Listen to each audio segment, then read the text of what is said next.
¿Quién es la iglesia de Dios?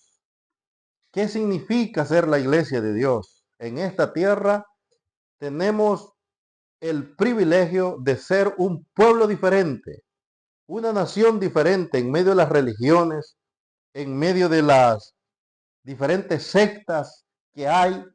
Imagínense que hay gente, hermano, que no se comen un animal porque para ellos es Dios, ¿verdad?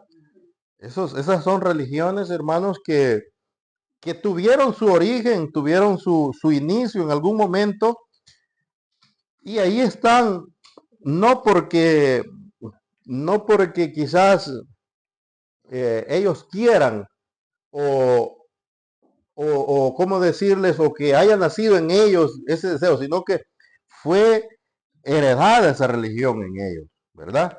Y ahí están pensando que así de esa manera ellos están agradando, ¿verdad? Su propia ideología, su propio Dios. Amén. Pero nosotros tenemos un Dios eterno. ¿Cuántos tienen ese Dios eterno? Un Dios que creó todo, creó el cielo y la tierra y nos creó a nosotros a su imagen y semejanza. Amén. Vamos a hablar del nacimiento de la iglesia de Dios y su significado aquí en esta tierra. Amén. El nacimiento de la iglesia de Dios y el significado que tiene ella misma aquí en la tierra. Veíamos el viernes pasado, hermanos, que hay diferentes, ¿verdad?, maneras de ver la iglesia dentro de las páginas de la Biblia, ¿verdad?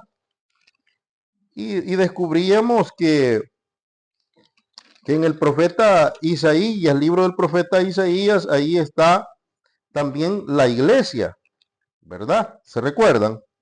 ¿Quiénes estuvieron presentes? ¿Quiénes estuvieron presentes? Y ahí está la iglesia, ¿verdad? Pero ahora no es el profeta Isaías, sino que es Primera Timoteo, capítulo 3, versículo 14.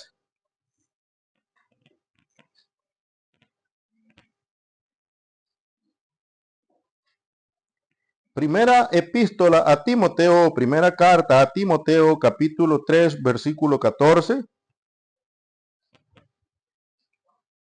Gloria a Dios.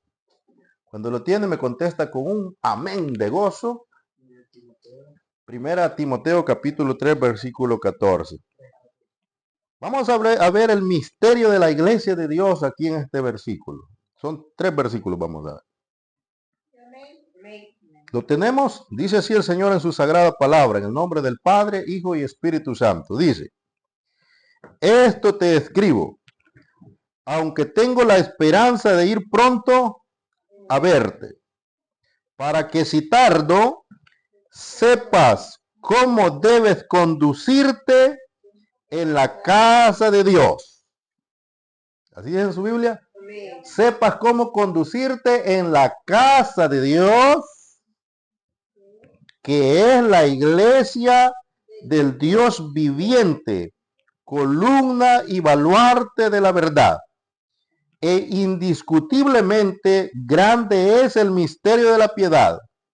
Dios fue manifestado en carne, justificado en el Espíritu, visto de los ángeles, predicado a los gentiles, creído en el mundo y recibido arriba en gloria. Amén. Cierre sus ojitos. Señor Jesús, hemos leído tu palabra. Hemos visto ahora estas hermosas palabras aquí, Señor, escritas en su sagrado libro, que es la Santa Biblia, Señor. Ahora, por favor, permítenos poder entender, poder comprender el mensaje aquí, el misterio, Señor, para la iglesia de Dios en este tiempo. Te lo pedimos, por favor, en el nombre de Jesucristo de Nazaret.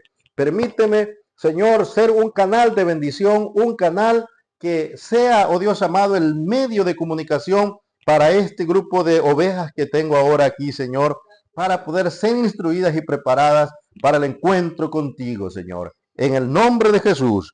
Amén, Señor. Y amén. Gloria a Dios. Le dije el nacimiento de la iglesia de Dios y el significado que tenemos de estar aquí en la tierra, ¿verdad? Sí le dije, ¿verdad? Ahora, hermanos, nosotros al hablar de la iglesia de Dios, como les vuelvo a repetir, la iglesia de Dios no es un rótulo. Por supuesto, no es un rótulo, no es un nombre de una institución. No es que nosotros somos la única iglesia, ¿verdad?, que los hermanitos que se congregan con nosotros somos los únicos, porque hay gente que así dice. ¿Ya han escuchado esas palabras? Cuando ya alguien comience a decir esas palabras, está yéndose en un rumbo equivocado. Amén. En una dirección equivocada, porque recordemos que nadie está puesto por juez en esta tierra. Nadie está puesto por juez o por, ¿cómo decirle? Para analizar esas cosas. Porque en el día final se sentará un juez principal, el cual juzgará a cada uno según sea su obra. Lo que nosotros podemos hacer en este tiempo es algo importante. Vaya conmigo a Jeremías capítulo 6, versículo 16. Para poder identificar para dónde vamos, dónde estamos, de dónde venimos, dónde estamos y para dónde vamos, nosotros podemos hacer algo. Examinarnos a nosotros mismos, no juzgar a otro. Amén. Pensarnos nosotros mismos y ver cómo están dando nuestra vida espiritual. Si en el lugar donde estamos es el lado correcto, amén. Si donde yo estoy asistiendo, estoy siendo bendecido, estoy siendo alimentada mi alma y estoy creciendo espiritualmente, estoy adquiriendo conocimiento, me estoy alimentando mi alma. Esas cosas tenemos que hacer nosotros, evaluaciones personales. Que dice Jeremías capítulo 6, versículo 16. ¿Alguien lo tiene? Así dijo Jehová. Oiga, dice, paraos en los caminos y mirad y preguntad por las sendas antiguas. Quedémonos ahí un momento. ¿Qué dice? ¿Qué dijo Jehová? Párense en los caminos. O sea que yo puedo ir caminando por cierta vereda. Y los caminos, hermanos, son las diferentes corrientes que hay en este mundo, diferentes lugares donde podemos asistir a escuchar palabra de Dios, diferentes maneras y enseñanzas que nosotros podemos oír en este mundo. En este planeta hay tanta gente que predican de Jesucristo, ¿verdad? Pero hay que tener mucho cuidado porque el apóstol Pablo, hermano Eliseo, manténgase en ese versículo. El apóstol Pablo dijo algo importante. Hermano Néstor, busquemos primera Timoteo capítulo 4 versículo 1. A Timoteo capítulo 4 versículo 1. Oiga lo que dice la palabra de Dios ahí. ¿Por qué es necesario pararse en los caminos? El Espíritu dice claramente que en los postreros tiempos algunos apostatarán de la fe, escuchando a espíritus engañadores y a doctrinas de demonios, por la hipocresía de mentirosos que teniendo cauterizada la conciencia. Quedémonos hasta ahí. Este versículo, hermanos, a nosotros nos está enseñando que Pablo, esto fue escrito ya por el año 60, 68, 67 después de Cristo, dice que en el futuro, para Pablo por supuesto, dice que algunos apostatarán de la fe. Ahora yo les pregunto a todos ustedes, ¿en qué tiempo estamos viviendo? Estamos viviendo en tiempos de apostasía. No todo, dijo Jesucristo, el que me dice Señor, Señor, entrará en el reino de los cielos, sino el que hace la voluntad de mi Padre que está en los cielos. Y yo recalco nuevamente esto. Présteme atención y pare bien sus antenitas, por favor, porque estamos viviendo el tiempo de la apostasía y no todo el que dice Señor, Señor a Jesús entrará en el reino de los cielos. Eso significa que no todos son la iglesia de Dios. Hay alguien que se parece a la iglesia de Dios y son los apóstatas. Tienen Biblia, ¿verdad que sí? Cantan las mismas alabanzas que usted canta. Asisten también a una reunión. y predican y tienen mucha fama. Pero realmente será la iglesia de Dios. Allá lo que está diciendo Jeremías. ¿Qué dice Jeremías? Paraos en los caminos. Y mirad, ¿con cuáles ojos tenemos que ver nosotros? Con los ojos espirituales, porque estos ojos nos van a engañar. Entonces, para poder ver espiritualmente, nosotros tenemos que tener revelación divina en nuestra mente. Para poder comprender, para poder entender cómo es la situación, no podemos ver con estos ojos, porque estos ojos van a ver a mi hermana Mari que trajo 4 oqueales hoy. Unos para el sol y otros para leer, ¿verdad? Y hasta ahí nos quedamos. Pero dentro de ella yo no puedo saber si ella tiene revelación divina y puede entender lo que está leyendo. Porque allá iba un hombre llamado el famoso eunuco de Candaza, que iba de Jerusalén, iba de regreso, iba de adorar. Pero de repente el Espíritu Santo toma al evangelista Felipe y lo traslada y va a la par de él, ¿verdad?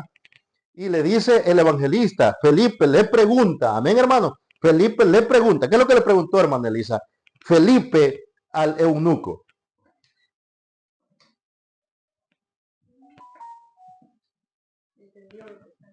Eso, le dijo, ¿entiendes lo que lees? Porque hay gente que sabe leer y sabe leer más que nosotros. Puede inglés, puede chino, coreano, puede árabe, puede todas las lenguas, pero no entiende lo que lee.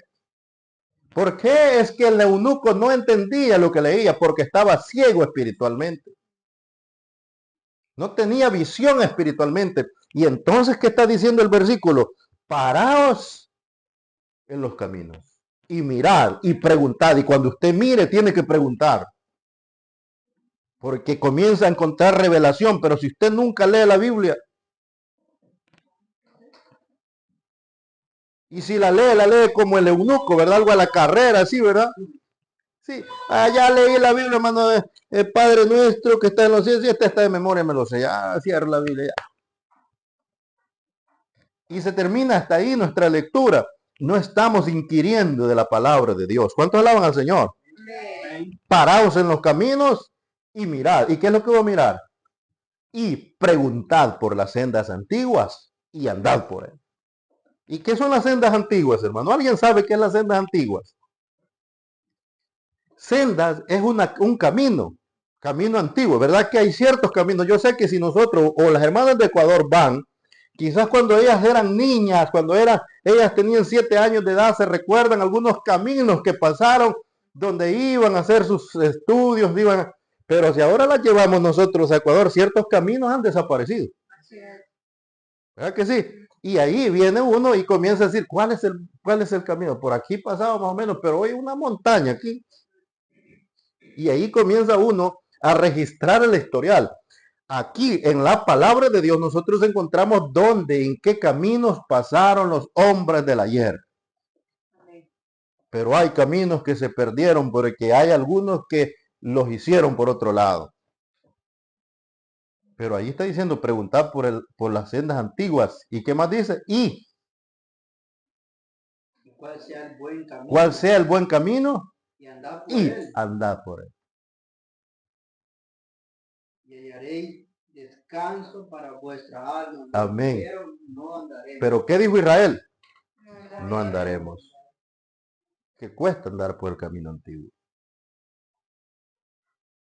Dice, y preguntad cuál sea el buen camino y hallaré descanso para vuestras almas. Y Jesús dijo, venid a mí todos los que estáis trabajados y cargados, que yo les haré descansar. También San Juan 14:6 que dijo, yo soy el camino, la verdad y la vida, y nadie viene al Padre si no es por mí. ¿Cuántos alaban al Señor? Hermanos, aquí nosotros encontramos y identificamos cuál es el buen camino de Jesucristo. A los cristianos del ayer les decían los hermanos del camino, sin pensar que estaban diciéndonos ya una palabra muy importante, porque andar por el camino significa caminar por las sendas antiguas. Caminar por las sendas antiguas significa hacer lo que la palabra de Dios dice. Pero hoy vivimos un tiempo donde las cosas como que las estamos adaptando a los tiempos, ¿verdad? Unas cosas muy sencillas, hermano. A veces, hermano, fíjese que no estoy siendo dogmático en este sentido, porque todos hemos caído en este error. Los hombres del ayer, cuando iban a ayunar, ¿cómo ayunaban? Estaban en ayuno, estaban en oración. Y el apóstol Pablo dice que estuvo 3 días y 3 noches sin comer. Pero nosotros, hasta mediodía, hermano, me como algo así, ¿verdad? De escondida comiéndose los panes. ¿Verdad? Y como no sabemos nada, pues ¿quién ya va bien biscoteado ya para la casa, para el casa de oración, ¿verdad? Aquí viene a gozarse, aleluya, y todos estamos en ayuno. Pero Dios, hermano, está observándonos con sus ojos santos y sagrados. Eso. Y de eso hay miles de personas en el mundo, hermano, que en pequeñas cosas así. Ahora pensemos en la oración. ¿Cuántas lágrimas rodamos o salen de nuestros ojos cuando estamos orando con nuestro Dios? No sale ninguna, solo bostezando, ¿verdad? ¿Cuál es el buen camino? Y andad por él. Los hombres del ayer oraban, ayunaban, leían la palabra de Dios, se preocupaban por estar siempre en momentos de intimidad con nuestro Dios.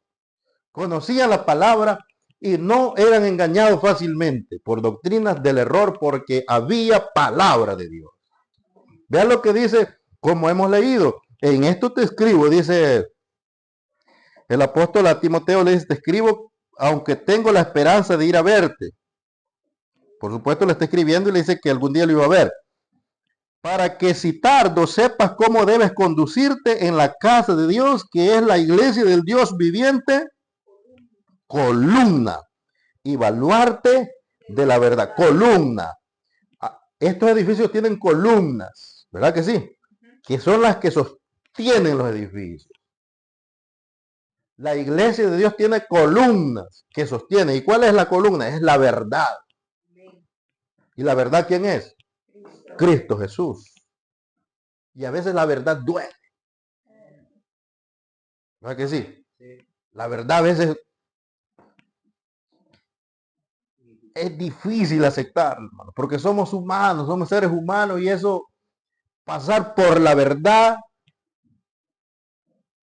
es doloroso, pero tiene un éxito al otro lado. Amén. La iglesia de Dios, hermanos, tiene sus orígenes en la verdad. El tema es el nacimiento de la iglesia. Cuando hablo de la iglesia, como les decía, no hablo de un rótulo, porque hay iglesias que ya les pusieron así el nombre, se llama Iglesia de Dios, y ya tienen ese nombre, pero no es de ese nombre que estoy hablando de la iglesia de Dios que está en la Biblia, la que ve Jesucristo, la que Cristo Jesús dijo, dejen que la cizaña crezca juntamente con el trigo, porque en el día final se verá quién es trigo y quién es cizaña. El trigo, por supuesto, es la iglesia de Dios y la cizaña es aquel que hace finta que es la iglesia y no es nada delante de Dios. Pero el día final lo declarará. ¿Cuántos quieren ser parte de la iglesia de Dios en el día final? Para ser parte de la iglesia de Dios en el día final necesitamos identificarnos con la iglesia de Dios hoy en este tiempo. Hacer lo que la palabra de Dios dice. ¿Dónde nació la iglesia? ¿Alguien sabe dónde nació la iglesia?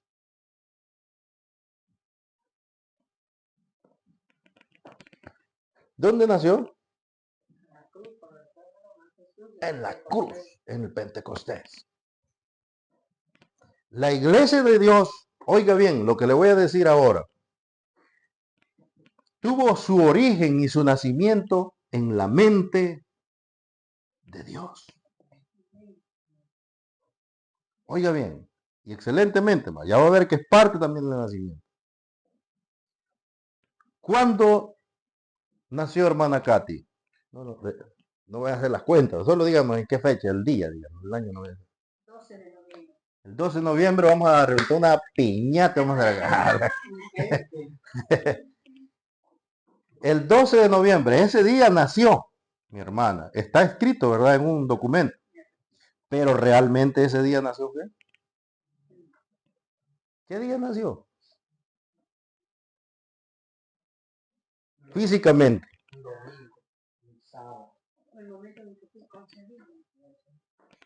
École. Mi hermana nació, se cree, 9 meses antes. Nosotros tenemos 9 meses más de la edad que tenemos registrada. Así es que si usted tiene 21 años con 3 meses, usted tiene 22 años de existencia, porque son 9 meses que a todos nos han robado en la identificación. ¿Verdad? Y toman en cuenta el día que dan a luz y dicen, ese día nació. Pero realmente nosotros nacimos el día que fuimos engendrados en el vientre de nuestra madre. Porque ahí ya éramos un ser humano andando dentro. Ahí ya éramos una persona. Entonces la iglesia de Dios nació en la mente de Dios. Ahí fue engendrada esa buena idea, esa voluntad de Dios. Ahí nació, ahí se concibió la iglesia de Dios, en la mente de Dios. Miren qué hermoso. Porque nosotros no somos hechos por religiosos, por hombres que dijeron vamos a hacer una institución. Jesucristo vino a la tierra por la iglesia de Dios. En la cruz, en el día cuando Cristo llama a sus discípulos, ahí la iglesia se personificó, ahí se manifestó en el mundo. Pero su nacimiento ya había sido muchos años, muchos cientos de años antes. En una época que no tiene fecha. Amén. Vean lo que dice 1 Pedro capítulo 1 versículo 18. Por supuesto que para que la iglesia naciese, como lo dijo mi hermana Mari, tenía que morir Jesucristo, ¿verdad? Porque la iglesia fue comprada a precio de sangre. Su sacrificio expiatorio hizo que la iglesia saliese a la luz. ¿Qué dice 1 Pedro 1, 18 hasta el 21? Dice, sabiendo que fuisteis rescatados de vuestra vana manera de vivir. Nosotros habíamos recibido una vana manera de vivir de nuestros padres porque fuimos engendrados en pecado, físicamente cada uno, ¿verdad? ¿Y qué más dice? No con cosas corruptibles. No con oro, no con plata, nadie pagó por nosotros. Dice que fuimos comprados con la sangre preciosa de Cristo Jesús. Oiga, esto es importante y subráyalo en su Biblia, como de un cordero sin mancha y sin contaminación. ¿Quién es él? Es Jesucristo. Ya destinado. Oiga, Jesucristo estaba destinado desde antes de la fundación del mundo. En los postreros tiempos por amor de vosotros. Jesucristo estaba destinado que él iba a morir. ¿Desde cuándo estaba ya destinado? Desde antes de la fundación del mundo. Y quiere decir que si Cristo ya existía y ya había sido escrito que ¿dónde había nacido esa buena idea también? En la mente de Dios. Ahí estaba que Jesucristo iba a venir a morir por nosotros. Quiere decir que el esposo ya estaba, pues, destinado. El esposo de la iglesia. ¿Quién es el esposo de la iglesia? Jesucristo, el Hijo de Dios. Desde antes de la... O sea que el planeta Tierra no existía, pero Dios ya tenía ese buen proyecto. Mire qué hermoso. Ahí estaba el esposo. ¿Y dónde estaba la esposa? Efesios 1:4.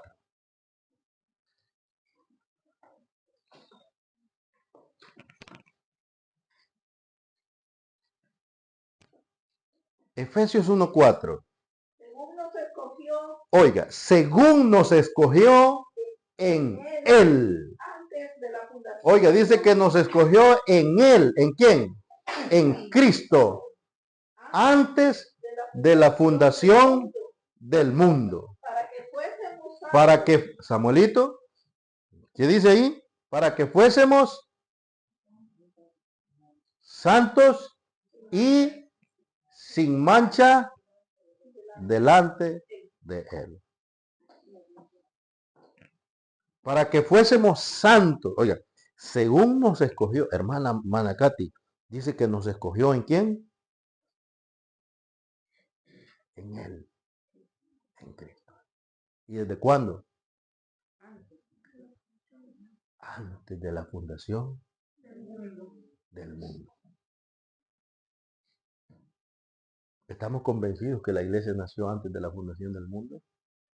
¿Dónde? En la mente de Dios. Es que lo que Dios ya, ¿usted cree que Dios estaba adivinando? A ver si me va a salir este proyecto. ¿Usted cree que Dios es así? Como nosotros que tenemos años de estar dibujando nuestra casa en la mente, ¿verdad? Y nunca compran ni un ladrillo. Yo ya ve hasta pintadita la casa y cómo va a entrar con su carro, su Corolla, dónde lo va a parquear, ¿verdad? Pero nunca comienza. Jesús no es así, Dios no es así. Él tiene este proyecto desde antes de la fundación del mundo. ¿Y cómo ha dibujado la iglesia antes de la fundación del mundo?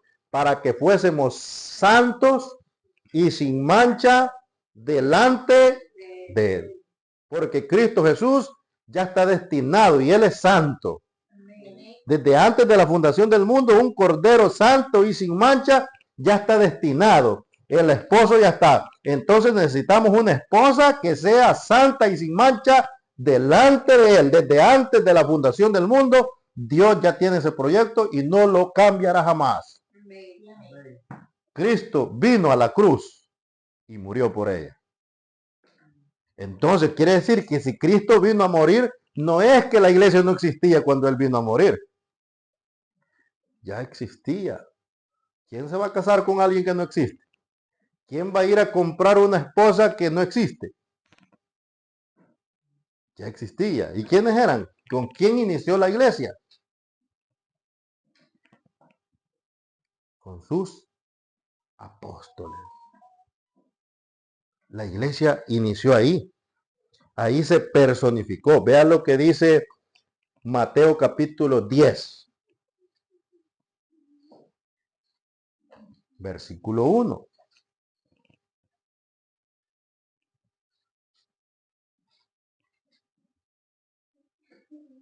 Mateo 10:1. ¿Quién lo tiene? ¿Samuel?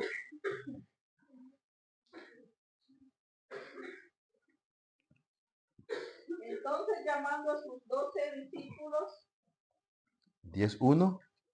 San Mateo, ¿Sí? Entonces llamando a sus discípulos, a sus 12 discípulos, les dio autoridad sobre los espíritus inmundos para que los echasen fuera. Y para sanar toda enfermedad y toda dolencia. Ahí dice que llamó a sus 12 discípulos. O sea, que ellos iban con autoridad ¿de quién? De Jesús, del esposo. Él ya estaba, ya era, y no había muerto todavía, y ya era el esposo de él. ¿Verdad que sí? ¿Y cómo es eso, hermano? Es que desde antes de la fundación del mundo ya estaba todo cuadrado. Cuando Jesucristo vino a morir en la cruz del Calvario, él vino solo a cumplir ya lo es estipulado por el Padre Celestial. Marcos capítulo 10.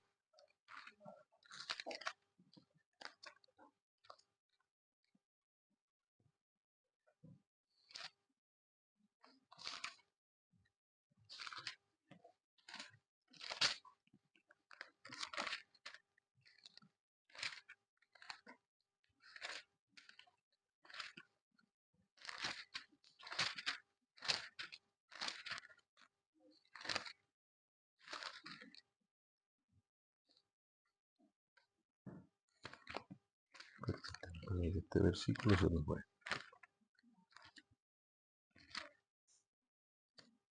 Es Mateo capítulo 10.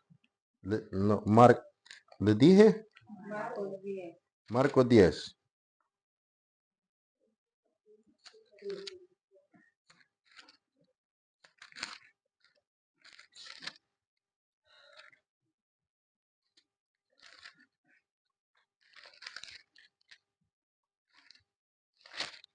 Marcos.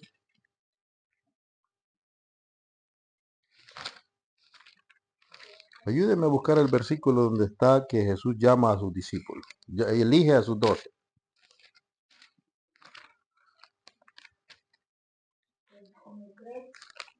Marcos capítulo 3, 10. 3:13. Eco. Y es Mateo capítulo, el otro es Mateo.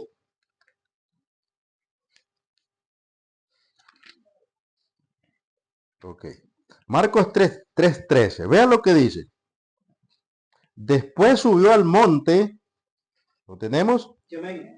Después subió al monte y llamó así a los que él quiso.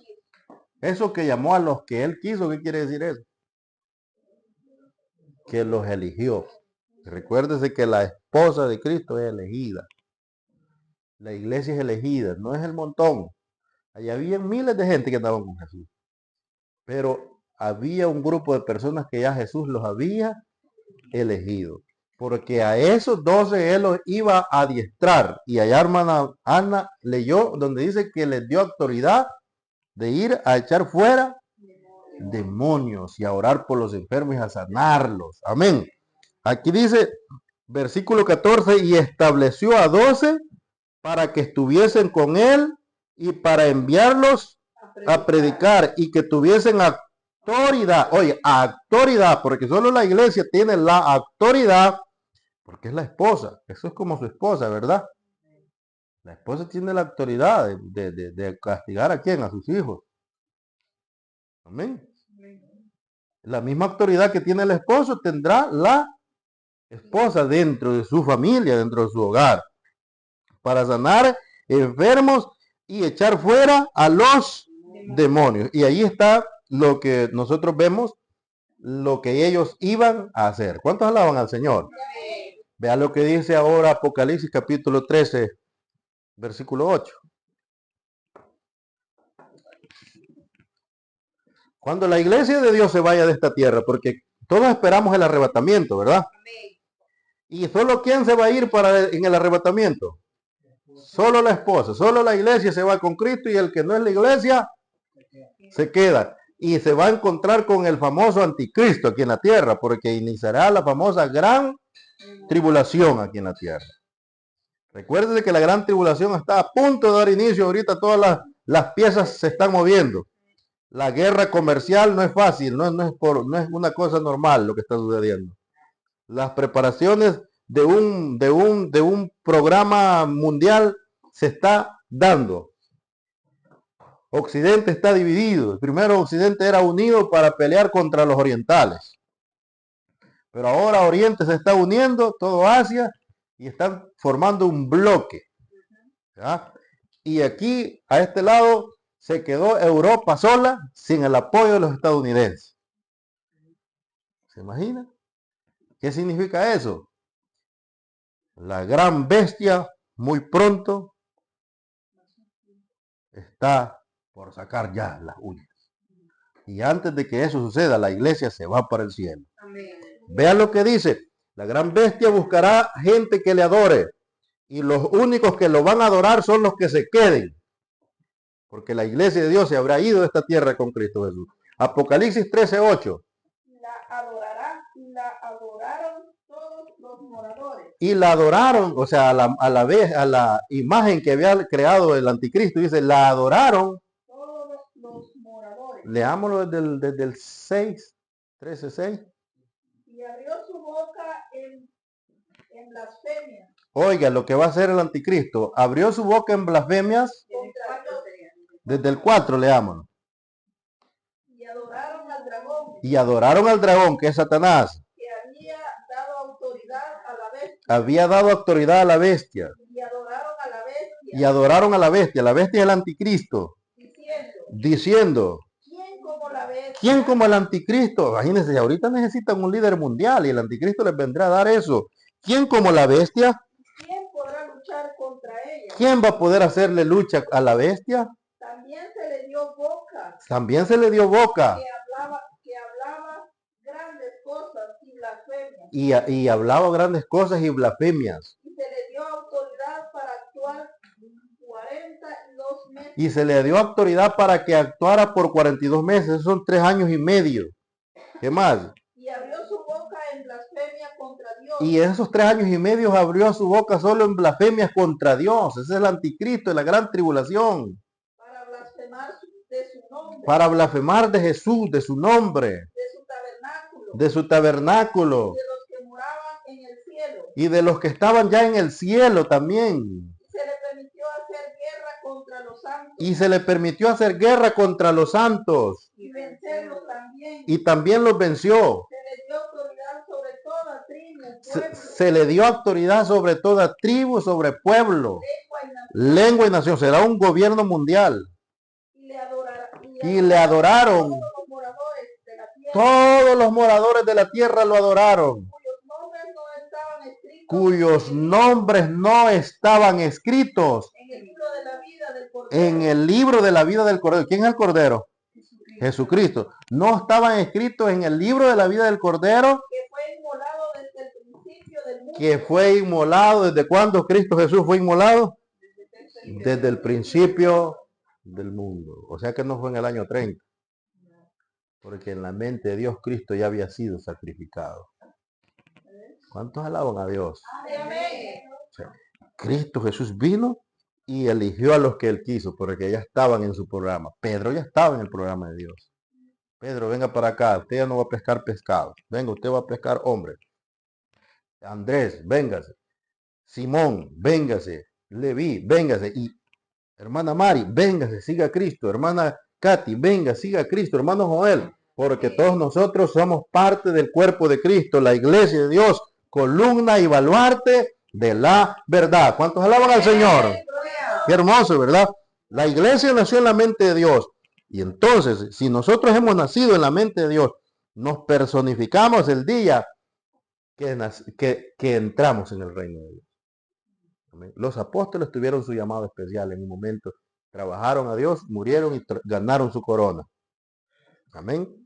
Los del Pentecostés sirvieron a Dios, fueron llenos del Espíritu Santo, entregaron sus vidas martirizados y ganaron su corona en el cielo.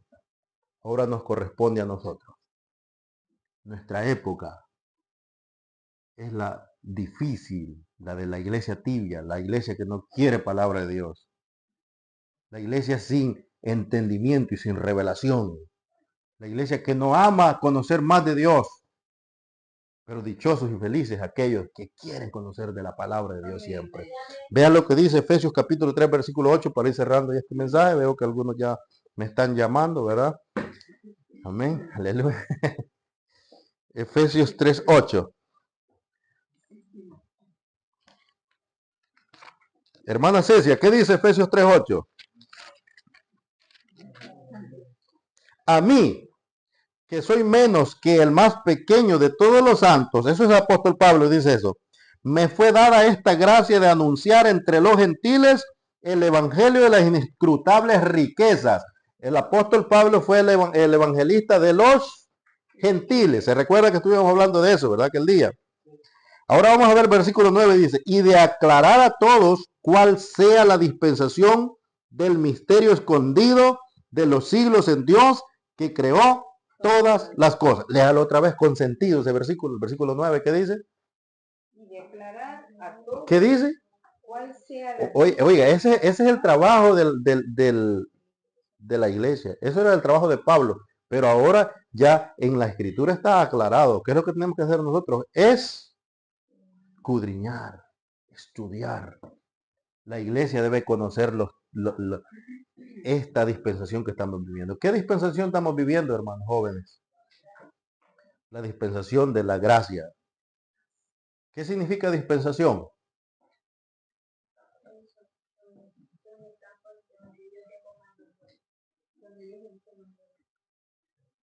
Dios eligió ciertos mayordomos para cada etapa de la vida, de la historia. El planeta Tierra tiene estipulado a través de la palabra de Dios 7 dispensaciones en las cuales serán administrados por los seres humanos. Dispensación de la inocencia, cuando el hombre era inocente. Inició desde la creación del hombre hasta cuando el hombre cayó, ¿verdad?, en pecado. Y después el hombre fue consciente. Inició otra etapa que se llamaba la dispensación de la conciencia, desde que el hombre es expulsado del jardín del Edén hasta el famoso diluvio de Noé. Ahí se terminó otra dispensación. Luego inicia el gobierno humano, cuando el hombre sale del arca y termina con otro juicio, que es la confusión de las lenguas. Amén. Allí se terminó otra etapa del famoso gobierno humano. Después inició otra etapa que se llama la dispensación de la promesa, cuando Dios llama al primer hombre de la fe llamado Abraham y le dice: vete de tu tierra, tu parentela, a la tierra que te mostraré. Inicia y termina con la cautividad del pueblo de Israel en Egipto, con otro juicio, imagínense. Así van terminando las dispensaciones. Inicia con una bendición y termina con un castigo siempre. Israel en Egipto. Y allí se terminó la famosa dispensación de la promesa, pero luego inicia otra dispensación, que es la dispensación de la ley. Cuando Israel sale de Egipto y se le dan las tablas de la ley en el monte Sinaí, y termina con el que Dios le da la espalda a ese pueblo desobediente, ¿verdad?, porque no recibieron a su Hijo Jesucristo, y Jesucristo muere en la cruz y ahí los deja en el olvido por un momento. Amén. La dispensación de la ley se termina hasta ahí. Y luego inicia la otra dispensación con la bendición de la muerte de Jesucristo en la cruz, y es la dispensación de la gracia, y terminará hasta que la iglesia se vaya al cielo. Y viene otro juicio, que es la gran tribulación para esta tierra, porque no entendieron. Y luego la séptima dispensación, que es cuando Cristo viene a la tierra a gobernar por 1000 años y termina con el famoso juicio final. 7 dispensaciones. Pero ¿en qué dispensación estamos nosotros? En la gracia, que es la dispensación número 6. Entonces Pablo dice: y de aclarar cuál sea la dispensación del misterio escondido desde los siglos en Dios, que creó todas las cosas. Hay un misterio en esta dispensación. ¿Y cuál es el misterio? El misterio es la iglesia. Porque sigue siendo un misterio hasta este día. ¿Cuándo se va a dar cuenta quién es la iglesia? Cuando Cristo venga. Pero con los ojos de la revelación nosotros debemos identificar: ¿seré la iglesia yo? ¿Me siento yo parte de esa iglesia? ¿Cuántos se sienten parte de esa iglesia? Vean lo que dice 3:10. ¿Qué dice? Para que la uniforme sabiduría de Dios sea ahora dada a conocer por medio de la iglesia a los principados y potestades en los lugares celestiales. La iglesia es sabia. Amén. ¿Qué dice Proverbios 14:1? Versículo bien conocido, hermano. ¿Qué dice 14:1 de Proverbios? Oiga, esa es la iglesia. ¿Qué dice? La mujer sabia edifica su casa. La iglesia es una mujer sabia. Entonces, si yo soy parte de la iglesia de Dios y tengo la sabiduría de Dios, yo voy a edificar mi casa espiritual, en oración, en lectura, en congregarme, en escudriñar la palabra, en investigar siempre, y no solamente conocer, sino también practicar. Amén. Porque si conocemos y no practicamos, no estamos edificando. La mujer sabia edifica su casa, pero la necia con sus manos la derriba. Esa es la iglesia de Dios.